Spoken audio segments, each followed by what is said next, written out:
Hello, how are you guys? I hope you guys are doing good. On today's episode, I am going to be reporting about the heartbreaking, tragic situation of Sesethu and Mbozo. Now, Sesethu Entle is a 19-year-old Nelson Mandela University student who took her own life on 29 October 2025 after she reported being raped by a fellow student. She opened the case and later the perpetrator was released and went back to school. The university kept quiet about this. Now, this is so heartbreaking, and I was thinking about this before I even posted about it. Like, I had also an internal conflict of like, should I report on this or should I just be quiet about this? But then I thought to myself, I'm a woman. This also affects me, and to see that cases of women being victimized like this, and there is nothing that is being done about it. Justice system is just failing women dismally, and I'm just thinking to myself, if we are not reporting on this, who will report about it? So I took it to myself that I am gonna report about this, and I just hope that even the one video I make about this can make positive change. Obviously this is so heartbreaking. A very young student lost her life. She was pushed to take these decisions, because if we're being frank about this, if something like this didn't happen to her, there was no reason for her to take her life. She took her life because everyone besides her around her failed her. I'm talking about the justice system that failed her dismally, the university that kept quiet about this. This is just devastating to even think of it. It's just so devastating that there was no one around her. The fact that you have to see the perpetrator, the person who did the unthinkable to you, on campus every day, how are you going to live like that? Now, when you even look at rape is such a serious offense. I take it as a second death. The first death is that you die, then you go down the grave, everything is done there. But rape is a second different death, a death that you live with every day for the rest of your life. Rape is such a traumatic experience. When you can listen to the victims who were subjected to rape, you will hear them saying all common things, that this thing killed me inside out. There's not even a single day I don't think about this thing.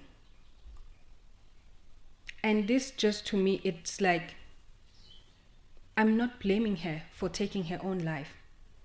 She was pushed to take her own life.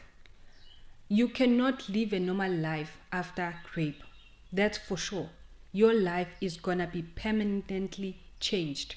It's permanently damaged. You have to learn to live with the broken pieces, collect the broken pieces, and be able to learn to live with those broken pieces. That's what rape does to a human being. It destroys you completely. Because when you think about this, think about it. When you raped, it's a permanent experience that you are gonna live it with for the rest of your life. Not a great experience. There are certain things in your environment that are gonna trigger you. There are moments in your thoughts where this incident will resurface and replay itself in your mind. How do you deal with that? And the fact that on top of all of this, you have to see the perpetrator who did this to you every day on campus. Tell me, how would you ever live with that? Do we blame her for taking her life? Because I don't. There was no way she could have been able to manage to live a normal life with that. She has a baggage on her back that she did not sign up for. And she had to experience seeing her perpetrator every day.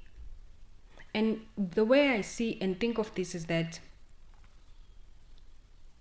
for this student to even come to I thought of thinking that actually I want a vulnerable woman that I would do the unthinkable to.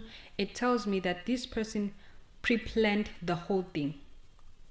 They knew this girl. I don't know how, but something tells me that this person who did this, they knew this woman. For the mere fact that they planned and got to a part of executing their plan, it tells me that this person pre-planned the whole thing and how it would unfold. And for justice system with all its resources to not be able to see that, it just tells me that actually there's more to this. There's more that has to be done in this country.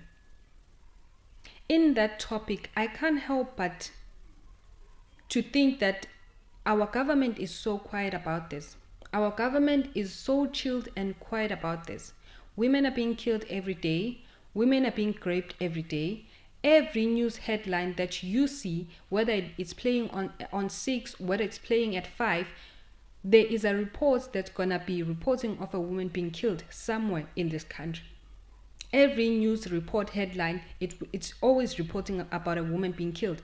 And our government is just so quiet about this. He's just not doing anything about it. It concerns me. A whole government of this country is so quiet about this. How is it possible? How is the government not seeing all of this happening? Because it seems to me that some men are just killing women for sports now. It's not even like a fact of, oh, so and so wronged me and I just hit her by mistake and she lost her life. No, it's not like that. It's like women are being killed for sports. It's just like that every day. Now, this concerns me, especially that we have a next generation to fight for and protect. And with that being said, our government is just quiet and is as justice system of this country, it's just quiet about this. How do you release someone who raped someone? Provided with evidence. The mere fact that this fellow student, who is a suspect, rather a perpetrator, was put into custody and later released, it tells me that you cannot put someone in custody without any concrete evidence. You can't do that. For the mere fact that they put him in custody, it tells me that they have evidence of some sort to put him there. You can't arrest someone without evidence. And for them to later release a perpetrator, what could have been the reason? Where are the charges? What's happening to the dockets, the case? What's happening? And this tells me that this woman was patiently waiting that this is going to change. Maybe there's a mistake somewhere. And by the look of how the time is going and this person is just walking free, she saw that actually this person is free. They did this to me and there's nothing that is being done.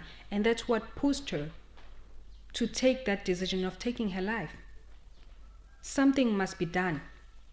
Because the law of this country does not allow us to take matters into our own hands. But the same matter that we shouldn't take into our own hands, they take it to their hands and they're doing absolutely nothing with it. How are we safe in this country as women? Because we are being killed for sports. Every day you wake up, there are feeds somewhere that are going to tell you that a woman is being found dead in a bush and she is ripped off her clothes. And there's nothing that is being done about this. Why was the university quiet about this also? I'm asking myself. A matter like this is reported to the board. How are they so quiet about this? Was there even counseling that was provided for this young girl? I don't think so. The university could have taken immediate action to separate the perpetrator from the victim and provide her with support and resources. I'm talking about counseling. It seems like they did not take her allegations more seriously because the perpetrator is walking free. The protest that is being held now at the university, I honestly believe that it should have been held before all of this. Maybe it was going to help, because how do we allow a person who is a rapist to be walking freely on campus and looking for his next victim. Because this person, what are we teaching this perpetrator? That he can do as he pleases, move on to the next victim, and he's going to be released like that. Because you find that a lot of people who commit offenses like this, it's not their first offense. They've done this before, got away, and hence the reason why they're doing it again. This young girl was failed by everyone, including the school, the justice system, everyone. I feel sad for her family. Condolences to them. Her friends, condolences to them. But I honestly feel like if the government is not doing anything about this, there's no hope for women living in this country. I don't know, maybe we have to go somewhere else, on other countries, I don't know. Because in our own country, we're not safe. Like, to me, I'm even afraid to go to town because I'm asking myself, if I go to town, anything can happen to me. This is not a far-fetched thing. It's a thing that is happening every moment in South Africa, our country. Every moment. You have to think as a woman, I have to carry something that is a weapon and go with it. Because if we don't protect ourselves, there's no one who's going to protect us. There's no one who's going to protect us. The justice system is not going to protect us. Our government is just folding his hands and not protecting us. So it seems like we have to carry deadly weapons every time we go out. By the look of things, we have to do that. How, as a student, would you be able to even predict such that one day you're going to be raped by your fellow student, by your fellow classmates or whatever? How do you prepare for this as a student? That you might be walking around the campus and there's someone, a perpetrator out there, peeping Tom, who is looking at you. There are hundreds and thousands of students on campus. How are you to be on guard and looking all 24/7 every time you go out and walk on campus, that there is a man out there, a guy on the same campus that you are in, who is looking at you and thinking of the unthinkable? I honestly believe that the school also failed her. And it led to her taking that decision of ending her life.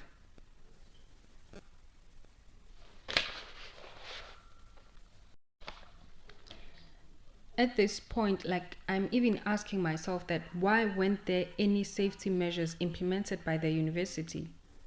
Like, they could have implemented like policies to ensure victim safety, like no contact, so that they don't see each other, even if the perpetrator or the suspect was released. But the university could have made safety measures, like to implement that they don't meet.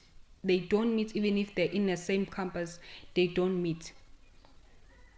I don't know, they could have worked a way around that they don't even see each other.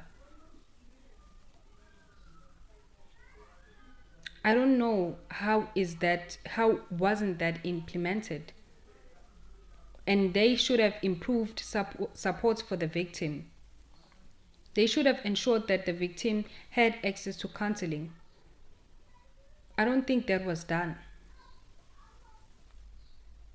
But as we can see, that it took an emotional toll and psychological toll on her health, and she ended up taking her life. But this shows that cases of rape, they are not being taken the way they should be. They're not being taken as important as they should be taken important. And there's something that should be done about that. So, I don't know, guys. Do let me know what you think in the comment section about this.